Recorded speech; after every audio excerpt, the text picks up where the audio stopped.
All right. Rob, why don't we go ahead and get started with the third step prayer, sir? I would love to. The third step prayer, which is on page 63 of your big book. God, I offer myself to thee, to build with me and do with me as thou wilt. Relieve me of the bondage of self, that I may better do thy will. Take away my difficulties, that victory over them may bear witness to those I would help of thy power, thy love, and thy way of life. May I do thy will always. Thank you, Rob. We are in the Working with Others chapter. We are on page 96.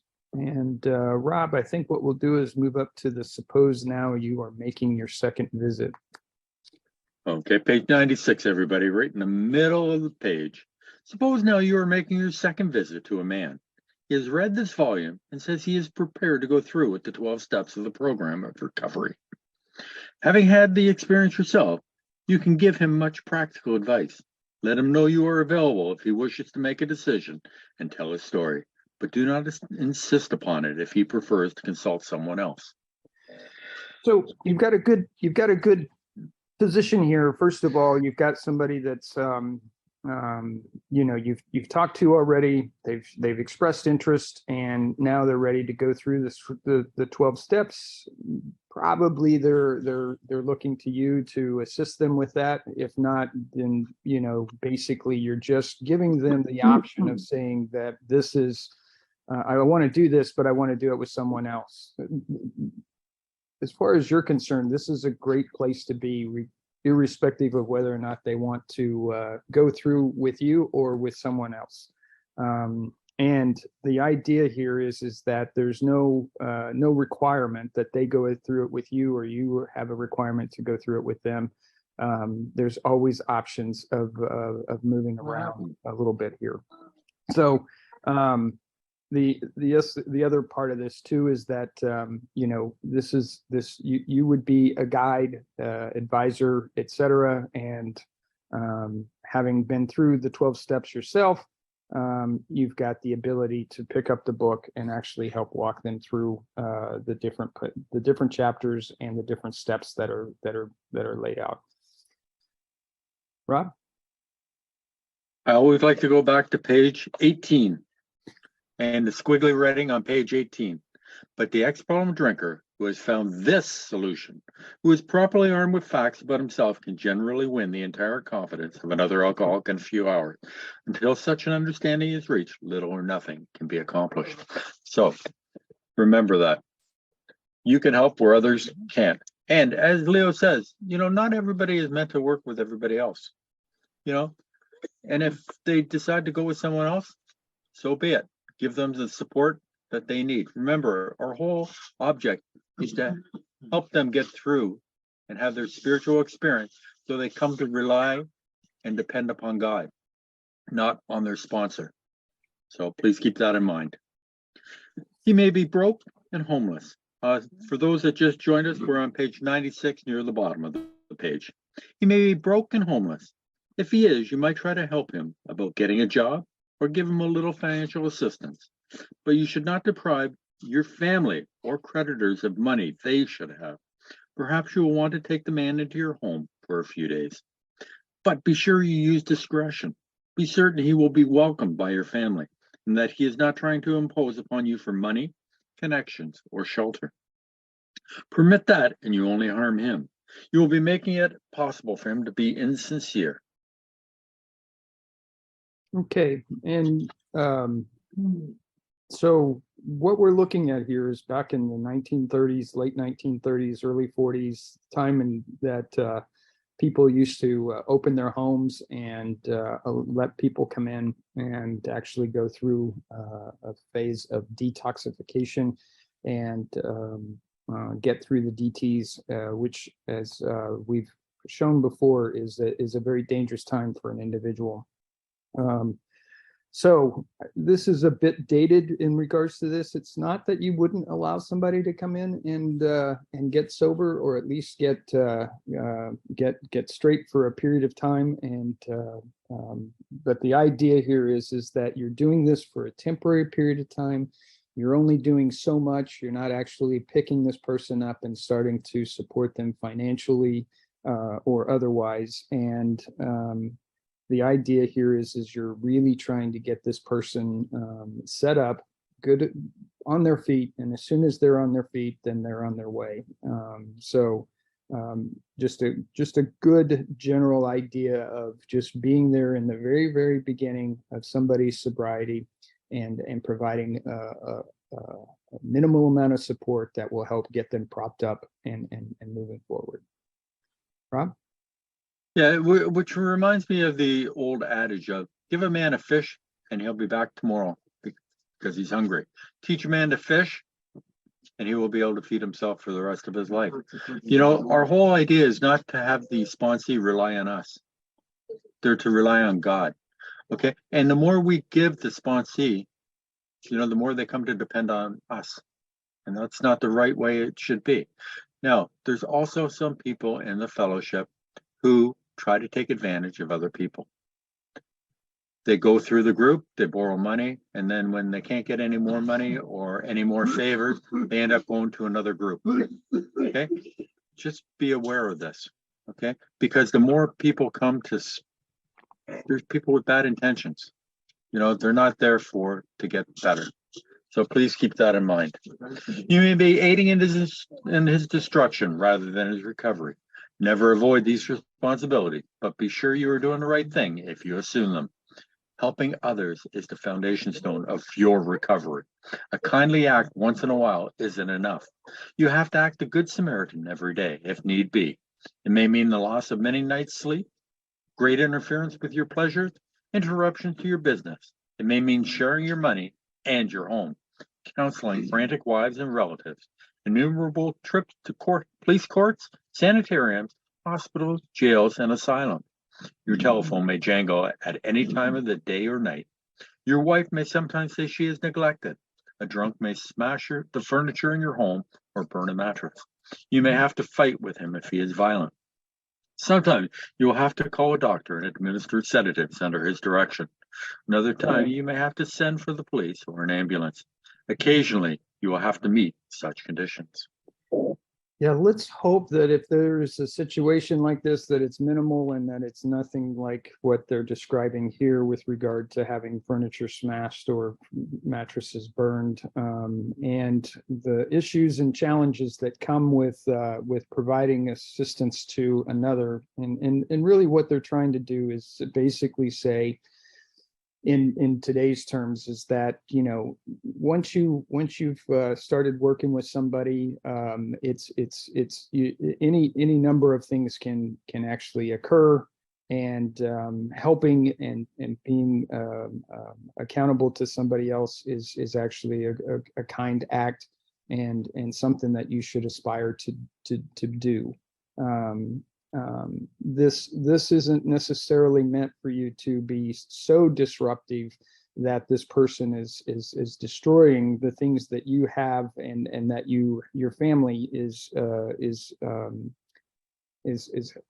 that what they have as well. What you're trying to do is basically just get somebody up and on their feet and going forward. This is again a bit dated, but you know, calling a doctor, for example, is probably not within the realm of possibility, since there is so many HIPAA laws, and doctors aren't going to just pick up and come over to your house anymore. You're going to have to try to get somebody into recovery. And that's probably the better message here with regard to this, is that if you've got somebody that's in this kind of state, that's willing to go through with some level of treatment, is to get them into a treatment facility and get their recovery started with professionals that know and are prepared and equipped to do so. Rob? Yeah, Bill took people into his home. One gentleman was selling his bills and his wife's clothes on the street. Also, one man committed suicide in Bill's apartment. So, you know, it's at different times. You know, we just have to take this thought in mind that in the 1930s, as Leo has said, they would take people into their home. They would have to detox them because there weren't detox centers that like there are today. So please remember that there are detox centers, there are homeless shelters, and there are places that we can now go to. So never speak to a doctor and always go with the doctor's advice. Okay. We seldom allow an alcoholic to live in our homes for long at a time. It is not good for him, and it sometimes creates serious complications in a family. Though an alcoholic does not respond, there is no reason why you should neglect his family. You should continue to be friendly to them. The family should be offered your way of life. Should they accept and practice spiritual principles, there is a much better chance that the head of the family will recover. And even though he continues to drink, the family will find life more bearable. This is an interesting idea, and part of this is a little bit dated as well, and that is having access to the alcoholic's family and having such an influence over that family that they're willing to sit down and talk to you about living a spiritual life. But let's just say that that's a possibility, and that you do actually reach out to the family. It's somebody close to you. Maybe it's a brother or a sister. It's a son or a daughter or something like that has their own family, and you've got the ability to talk to the rest of that family, and it's really just an extension of your own family. I can see that being somewhat realistic. You actually can, in fact, reach out to them, get them to consider and adopt a spiritual life. And what we're trying to do here is just create a better environment for the alcoholic. And so if the family is willing to go ahead and adopt some of these principles, then you've actually put the alcoholic into a better situation. And that's kind of what we're talking about here. If doing that, and creating that better environment, it's kind of like the reverse of an alcoholic who has a spiritual life and is trying to extend it to their family, and in essence improve their lives, but also improve the environment that the alcoholic is living in. It's just coming at it from a different angle. Rob? We're on the last line of page 97. For the type of alcoholic who is able and willing to get well, little charity, in the ordinary sense of the word, is needed or wanted. The men who cry for money and shelter before conquering alcohol are on the wrong track. Yet, we do go to great extremes to provide each other with these very things.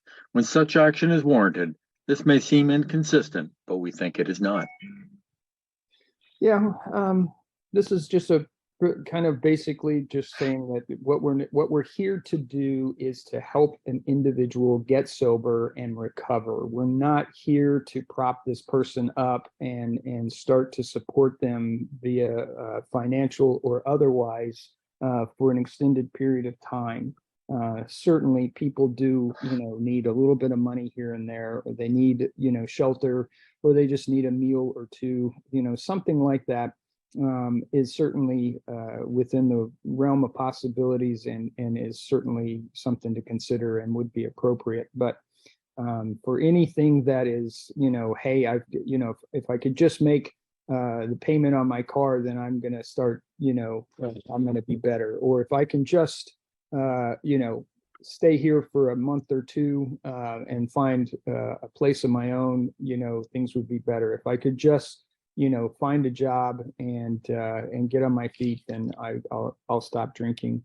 Those are things that are red flags, and really the person has got the wrong idea. What has to be focused is if I could just stop drinking, get sober, and start my path of recovery, then some of these other things that I need or want can start to materialize. And that's really what we're trying to discern here, is the difference between somebody who is putting material things first and the recovery second. We're trying to put recovery first and other things second. Rob? Beautifully said, Leo. It is not the matter of giving that is in question, but when and how to give. That often makes a difference between failure and success.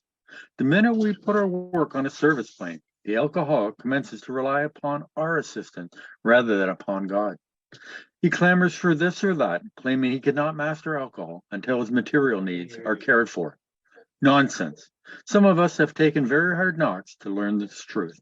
Job or no job, wife or no wife, we simply do not stop drinking so long as we place dependence upon other people ahead of our dependence on God. So this important part here, and that is that we really need to emphasize and promote and support a spiritual experience, a complete psychic change, and one that includes a higher power. And by doing that, you've got a foundation that you're going to be starting on that is going to give you the ability to think clearly, to actually perform more normally, and find yourself in a capacity where you can actually go out and hold down a job, or sit down and talk to a spouse or a partner, and be able to start down that spiritual path. So the idea here is that we're not, again, looking for the material things so much as we're looking for the spiritual side of stuff, and finding that higher power, and working from that angle, as opposed to this idea that they cannot master alcohol until their material needs are cared for. A complete false statement, and one that needs to be supported. And it is a line in the sand, if you will. It's where you draw that line, and you hold this person to that, and do it in such a way that's assertive, not aggressive, but assertive, and making sure that they understand what the true nature of recovery is. Rob? Gotta make sure I mute myself. We're on page 98, everybody. Burn the idea into the consciousness of every man that he can get well regardless of anyone. The only condition is that he trust in God and clean house. Now the domestic problem. There may be divorce, separation, or just strained relations. When your prospect has made such reparations as he can to his family, and has thoroughly explained to them the new principles by which he is living, he should proceed to put those principles into action at home. That is, if he is lucky enough to have a home. Though his family be at fault in many respects, he should not be concerned about that. He should concentrate on his own spiritual demonstration. Argument and fault finding are to be avoided like the plague. In many homes, this is a difficult thing to do, but it must be done if any results are to be expected. If persisted in for a few months, the effect on a man's family is sure to be great. The most incompatible people discover they have a basis upon which they can meet. Little by little, the family may see their own defects and admit them. These can then be discussed in an atmosphere of helpfulness and friendliness. So there's a lot here. Obviously, we're talking about that people can get well regardless of anyone, and the only condition is that they have a higher power and they trust in that higher power. Well, that is exactly what's happening here with regard to the fact that there may be domestic problems. Obviously, the alcoholic has been like a bull in a china cabinet, has stormed through people's lives for so many months and years, and by doing so, they have created, they've caused some problems, they've hurt some people, and that's going to take some time. So there's going to be some resentment, there's going to be some hard feelings, and some problems at home. And again, we're just assuming in this case that there is a home. And the idea here is that there's a couple of things here. One of which is that the alcoholic needs to start living their life spiritually, and relying on their higher power. In doing so, they're going to be thinking of others, and they're going to be not thinking about themselves. That's a very big thing to learn. And once it's learned, it's amazing at what the changes are that start to happen. But those changes aren't going to happen overnight. And the second part of this is that it's going to take the family time for them to, one, trust that this is even actually happening, and two, if they do trust it's starting to happen, it's still going to take some time to heal those wounds and make reparations, and really get to the point where they start to trust the individual and know that this individual is on a different path, a sober path, and one of recovery. And the idea is that this is a great place to start for the alcoholic, and that is right there at home. And this is going to take, like I said, a few months. It can take a few years in some cases. I've heard that it's taken in some cases as many as 4 or 5 years for people to start to come around. And I'm talking family members with regard to their own son, daughter, husband or wife, as far as that's concerned. But little by little, just like it says, the family may see their own defects and admit them. Well, that's a kind of the graduate version of recovery, where not only are you recovering, but the family is also trusting you and starting to warm to the idea. But not only are they warming to the idea, but they're also looking inwardly and starting to experience their own spiritual life and beginning to turn around and say, hey, I have some responsibility in this too, and I'm going to work on myself just as much as you are working on yourself. What a wonderful and great place to be. Rob? Yeah, Dr. Bob's big thing was that, and I put it in the chat, that we had to clean house, trust God, and help others. Trust God, step 11, and help others, step 12. And the only condition is that, we trust in God and clean house and help others. I love that. And you should proceed to put those principles into action at home. It's easy for us to go to into the fellowship of AA and act that we're all, God conscious and we're great people and everything like that. But you know what? We spend a lot of time at home. Those are the people that have been hurt the most by our drinking. So we have to show the people in our homes that we have changed. Somebody used to tell me all the time, if you want to know if some person has changed, go and talk to the family members. Is your father treating you properly? To the son or to the daughter, to the wife? How's he been? Is he miserable or, is he happy? These are things that we have to show people that we have changed. Don't tell me. Okay, how many times have we said, oh, I've quit drinking, I'm not going to do it anymore, but then we've gone right back to it. So the idea is you have to show me, don't tell me. We've made lots of promises. Bill in the book wrote in his Bible for his wife Lois to see that, he was quitting drinking for good, but it didn't work. Self-knowledge didn't help him at that time. So the idea is show me, don't tell me. Act like the Good Samaritan to everybody. We avoid retaliation or argument. Well, where did we learn that? The sick man prayer, or how to master resentments. Retaliation and argument don't help. Okay, I dig my feet in, you dig your feet in, I yell louder, you yell louder. Nobody wins. Okay. Now, I don't know if I've ever mentioned this in this group before, but the pause is so important that we use. Okay. We step back from the situation for a moment instead of reacting. Okay, don't shout, that's our first instinct. Okay, is to go back to our old defects. Okay, this time, pause.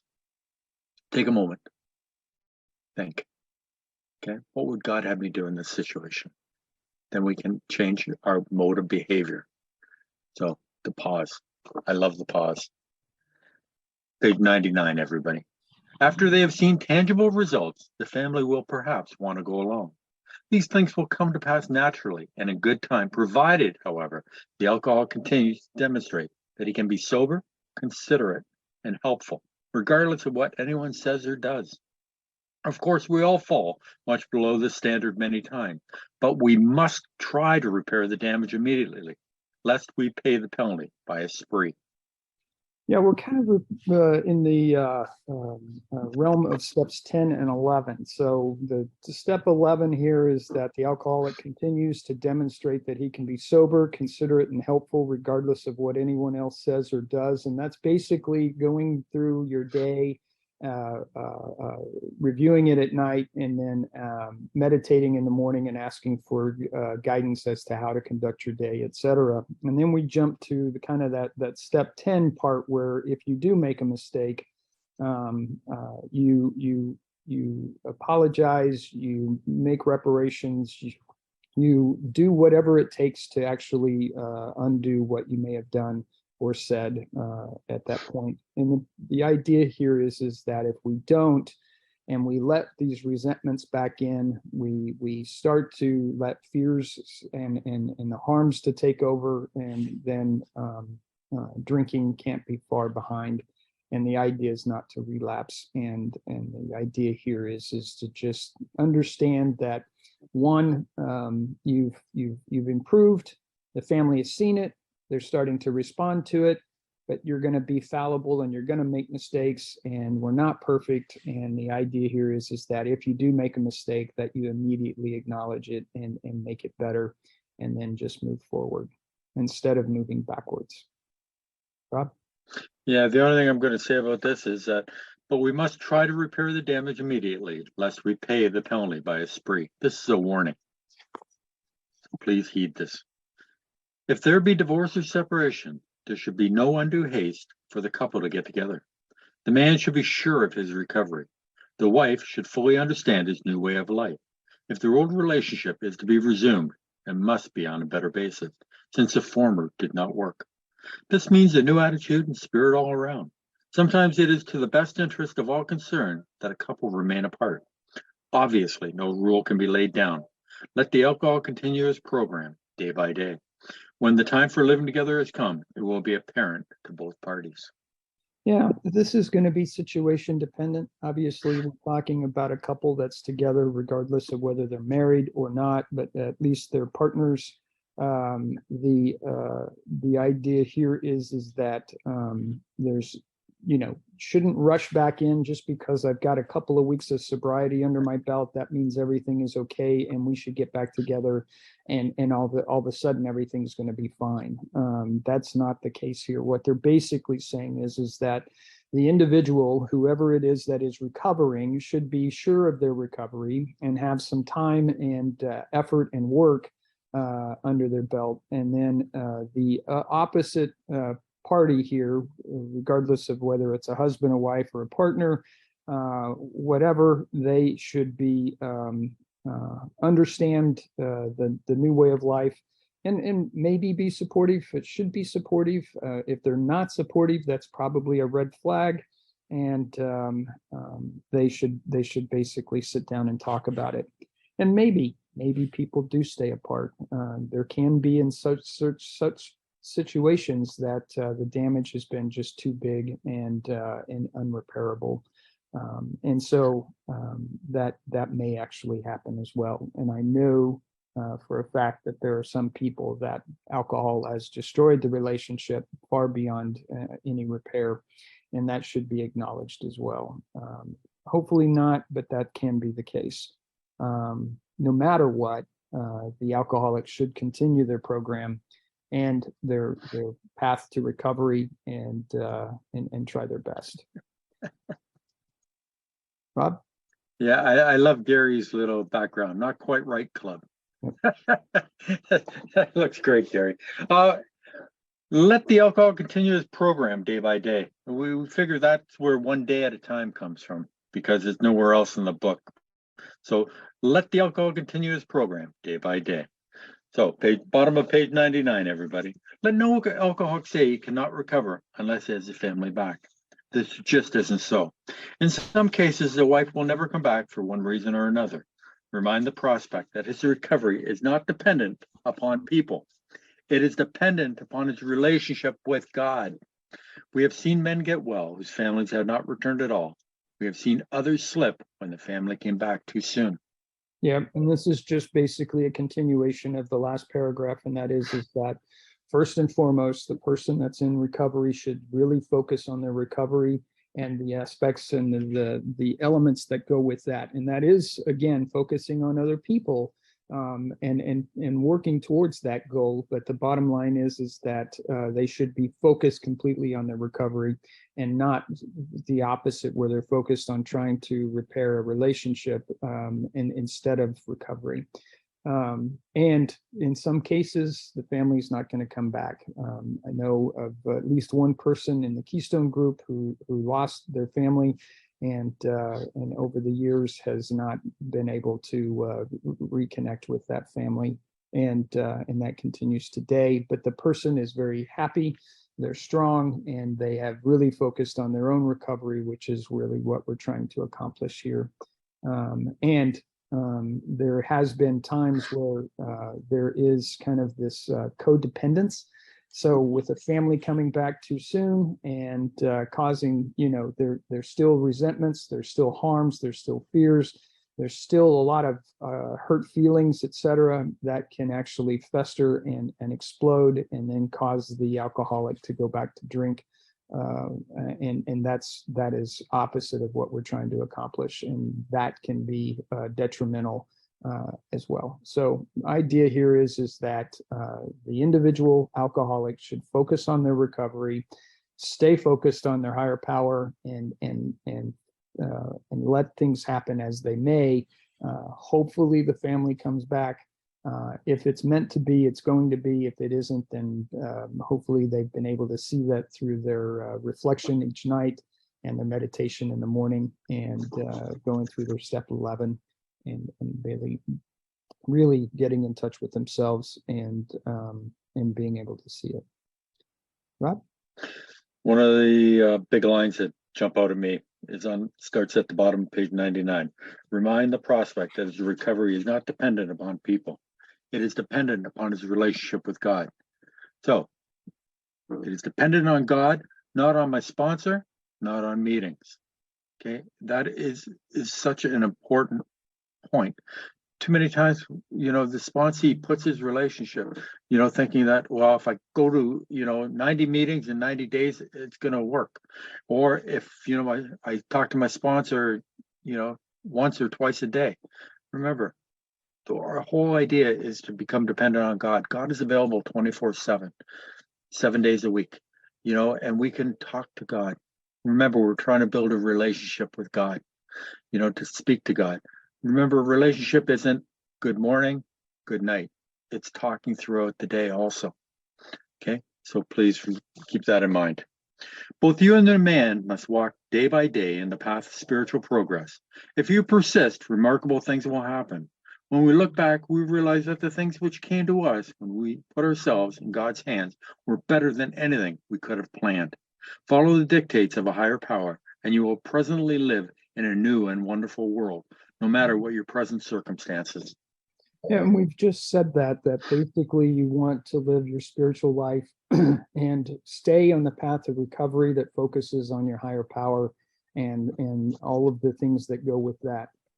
In doing so, you're going to find that you're going to have the strength, you're going to have the ability to weather a family that is either not ready to come back and is still, on the and still on the wait and see kind of mode, or maybe they've decided not to come back at all and you're getting used to your new life, which is perhaps a singular life as opposed to one with the family. Just the circumstances are going to be dependent upon each individual, and there's no right or wrong here with regard to, what is supposed to happen, other than the fact that this person should stay the course and as it says here, walk day by day in the path of the spiritual progress.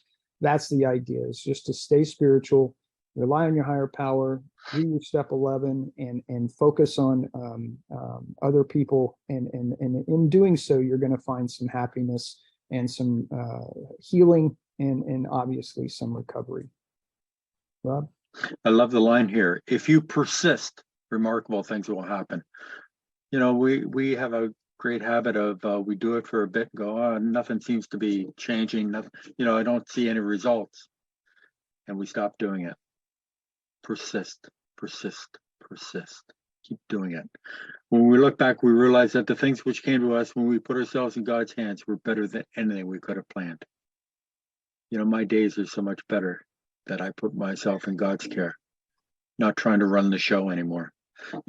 On page 68, it says the basis of trusting and relying upon God, not upon myself. I trust God, infinite God, not finite self. When working with a man and his family, you should take care not to participate in their quarrels. You may spoil a chance of being helpful if you do, but urge upon a man's family that he has been a very sick person and should be treated accordingly. You should warn against arousing resentment or jealousy. You should point out that his defects of character are not going to disappear overnight. Show them that he has entered upon a period of growth. Ask them to remember, when they are impatient, the blessed fact of his sobriety.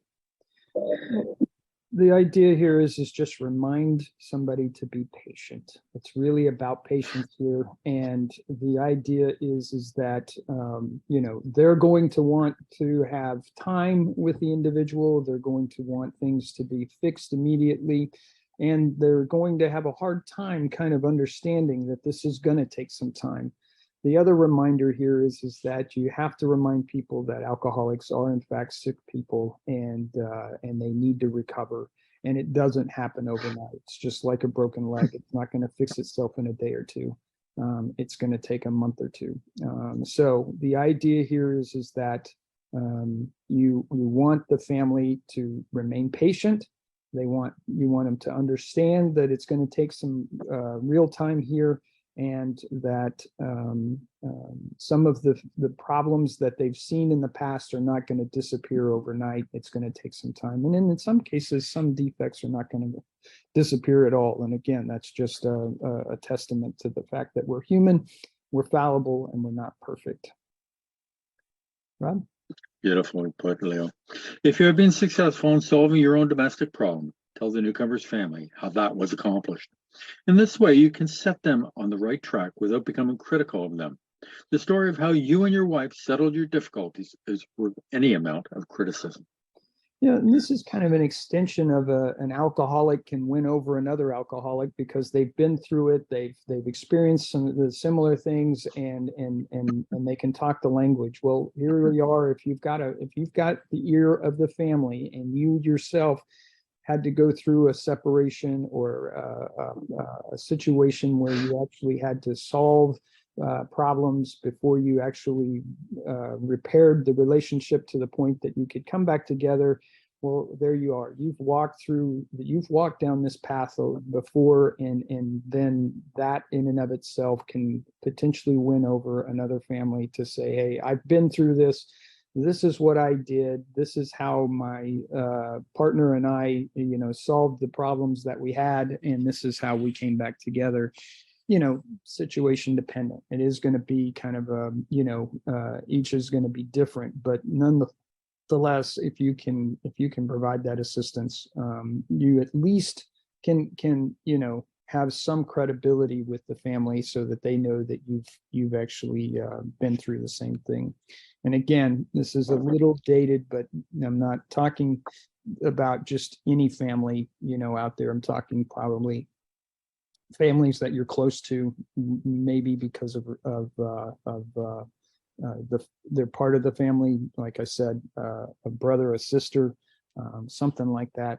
And that's how you can get that first connection. But having had the experience can probably give you some credibility, and they'll lend you an ear. Rob? Yeah, this next part that I'm going to be reading, I'm going to read a couple of paragraphs, Leo, so it's going to be a little bit long, but this is so powerful, this information that we're coming up to, so please listen. Assuming we're spiritually fit, we can do all sorts of things alcoholics are not supposed to do. People have said we must not go where liquor is served. We must not have it in our homes. We must shun friends who drink. We must avoid moving pictures which show drinking scenes. We must not go into bars. Our friends must hide their bottles if we go to their houses. We mustn't think or be reminded about alcohol at all. Our experience shows that this is not necessarily so. We meet these conditions every day. An alcoholic who cannot meet these still has an alcoholic mind. There is something the matter with his spiritual status. His only chance for sobriety would be someplace like the Greenland ice cap, and even there an Eskimo might turn up with a bottle of scotch and ruin everything. Ask any woman who has sent her husband to distant places on the theory he would escape the alcoholic problem. Yeah, Very good.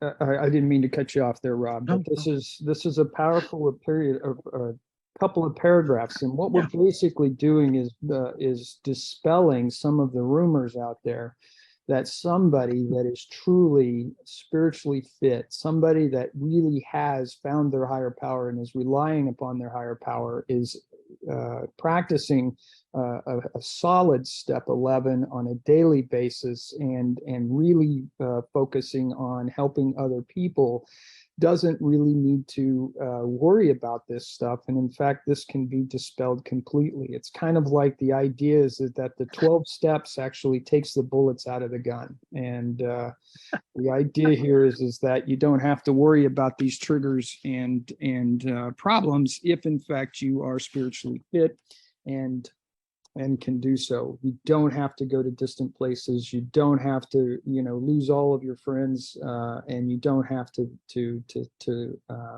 live a life in isolation in order to stay away from alcohol. If that's the only reason why you're not drinking, and that is isolation, there is something wrong with your recovery, and you're not doing it properly. And things have not happened in your life that should have happened in order for you to have the strength necessary in order to repel alcohol, as if you were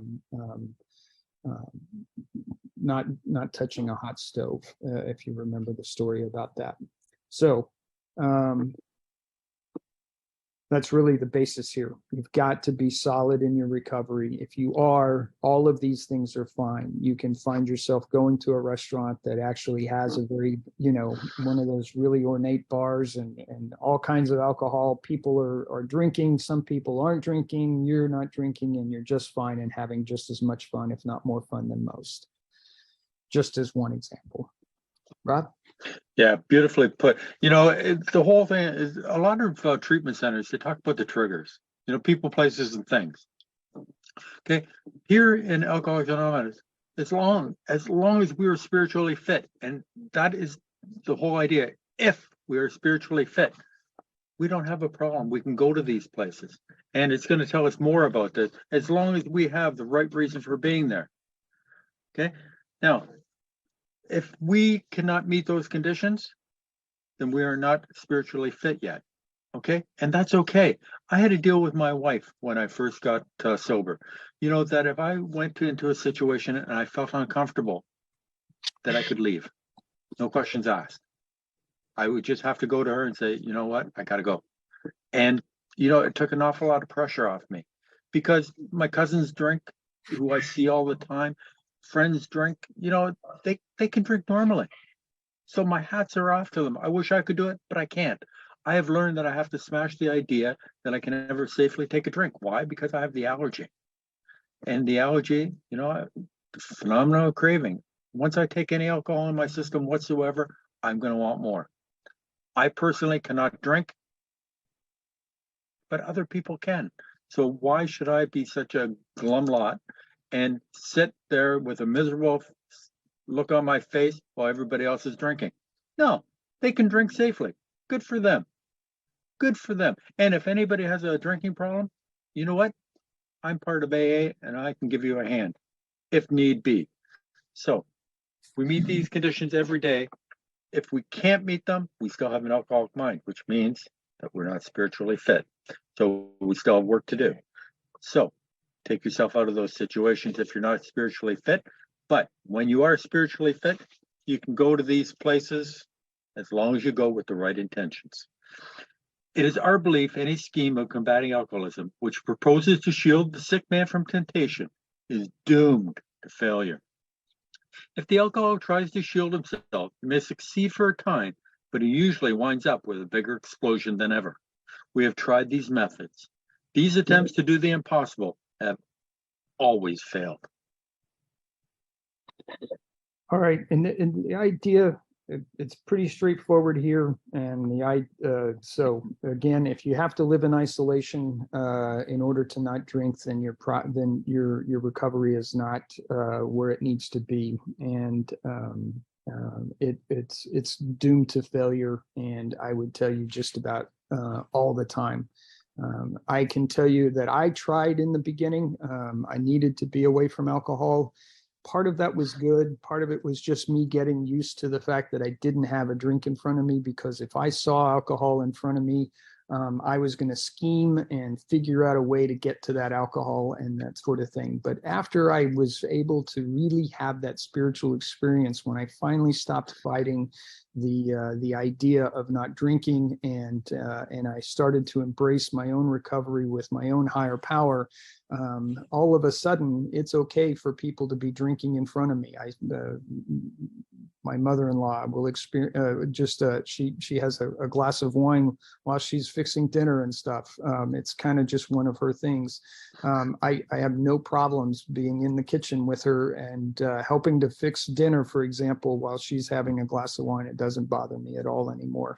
And I'm able to do that. But again, I've gotten myself right, and I've done the recovery steps in such a way that my spiritual experience was real and my higher power is by my side. So again, if you are fighting it, and it's an idea to let go of, and because the chances of failure are great. Rob? Yeah, Leo, I spent the last few years of my drinking isolating myself, so that I could drink the way I wanted to drink. Sure. I did not get sober in order to isolate anymore. I want to be out with people, to enjoy their company and enjoy just being with others. And so I'll be spiritually fit for as long as I can.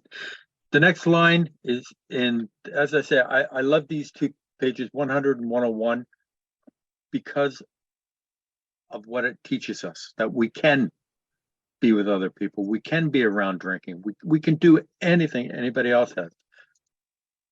But, so our rule is not to avoid a place where there is drinking. Big if, we have a legitimate reason for being there. That includes bars, nightclubs, dances, receptions, weddings, and even plain old, and I love this, whoopee parties. To a person who has experience with an alcoholic, this may seem like tempting providence, but it isn't. You will note that we made an important qualification. Therefore, ask yourself on each occasion, have I any good social, business, or personal reason for going to this place? Or am I expecting to steal a little vicarious pleasure from the atmosphere of such places? If you answer these questions satisfactorily, you need no apprehension. Go or stay away, whichever seems best, but be sure you are on solid spiritual ground before you start, and that your motive in going is thoroughly good. Do not think of what you will get out of the occasion. Think of what you can bring to it. But if you are shaky, you had better work with another alcoholic instead. Yeah, the idea is that you yourself know yourself better than anyone else. If you have recovered and you are on solid ground, then there shouldn't be any issue whatsoever for you to go and be with your cousins and watch them drink while you have something else. My go-to drink, if it's available, is an iced tea lemonade mix. I love that drink, and I have it quite often. And it's easy. If not, a soda or something else is fine with me. The idea is that I don't have to have a drink in my hand in order to enjoy other people that are in fact enjoying themselves and also drinking. But the idea is it's up to you. You can go if you're strong in it or not. You don't have to. The other thing is that if you are a bit shaky and if you're not quite sure of yourself, well, let's go back to the old adage of that working with another alcoholic is probably the best defense against taking the first drink. And we've proven that time and again.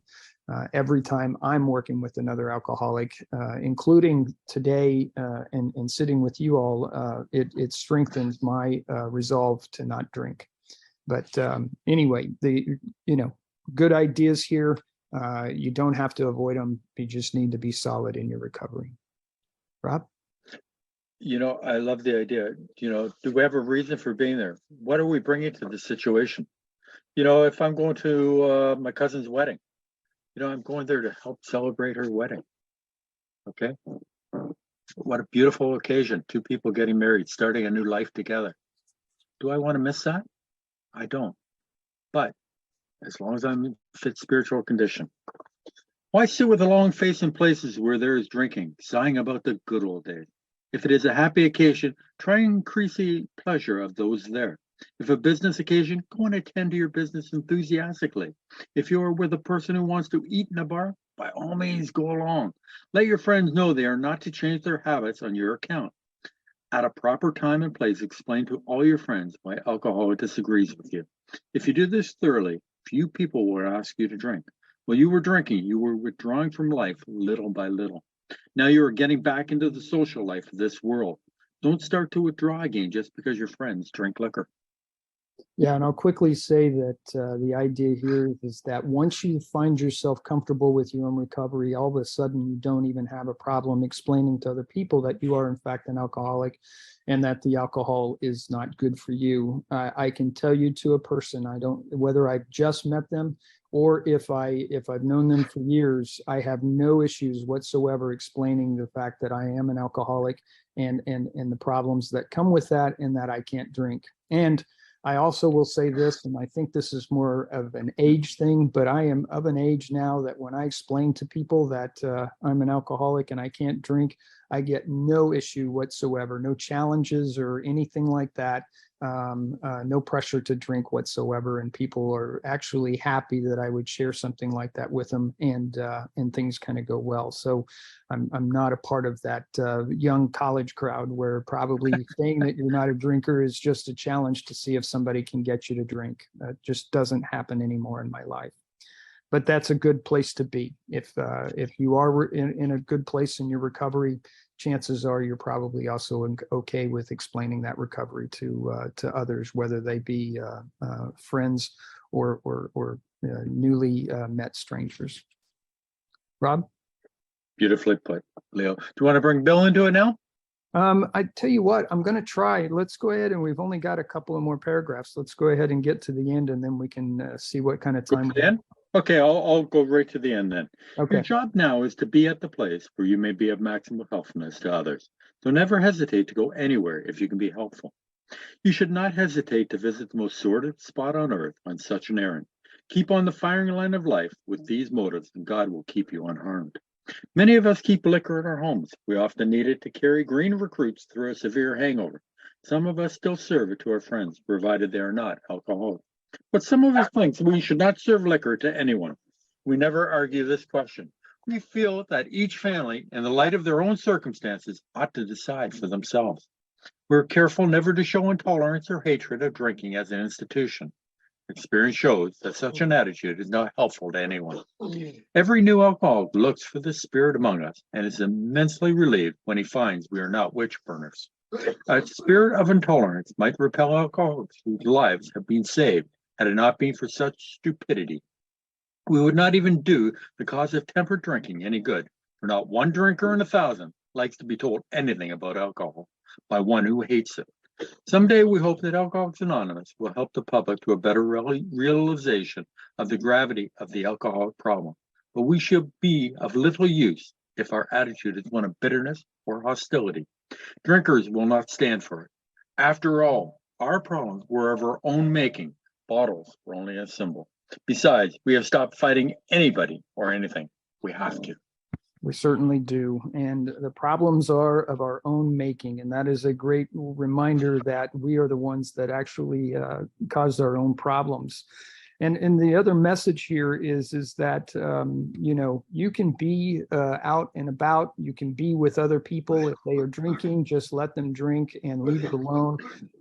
No crusader is asked for here. And that's part of that, is that you don't, become somebody that doesn't drink anymore. And then you turn around and start trying to preach to others that they shouldn't be drinking as well. And that is a problem. And people will repel and resist and resent you for that. And that can cause problems with relationships. and essentially cause you to become isolated, even if you don't want to, because nobody wants to be around you. This is the message here, is to not be that person, but to be a person that is privately and quietly comfortable and solid in their own recovery. And if they are in that capacity, being out there and being positive with other people, and just being yourself, and having some fun, and getting things done, whether that be business and business affairs, or it be personal and social.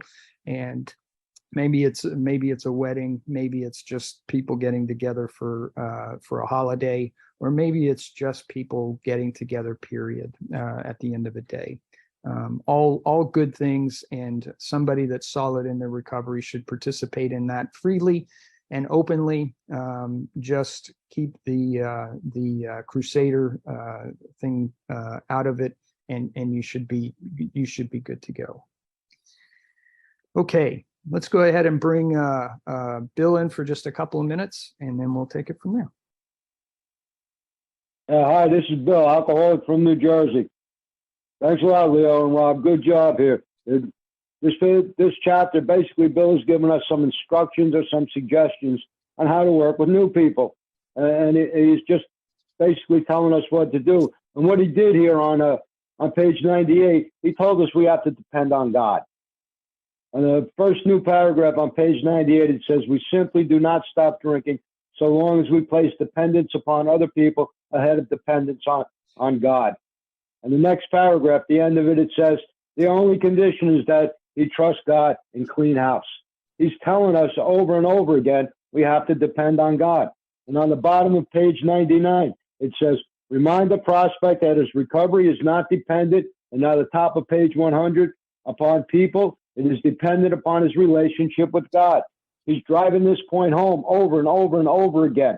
We can't stay sober on our own. Our willpower doesn't work. Our choice doesn't work. We need to depend on God. If you have a problem with the word God, use the term higher power, whatever you want to use. That's the point Bill's trying to get across to us here. Then he tells us if we're spiritually fit, we can do all sorts of things that alcoholics aren't supposed to do.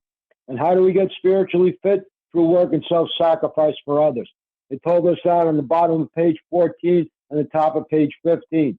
That's how we stay spiritually fit, by trying to help someone else.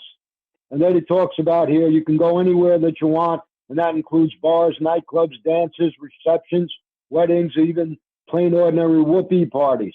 Just don't take this out of context. This means, remember, it said right at the beginning, and it's in that italics writing, if we have a legitimate reason for being there. If you're with someone, remember, Bill was a salesman, and he used to take clients out for lunch, and a lot of times they wanted to go to a bar. That's a legitimate reason for being there. Don't go sit in a bar 7 days a week just to prove that you can do that.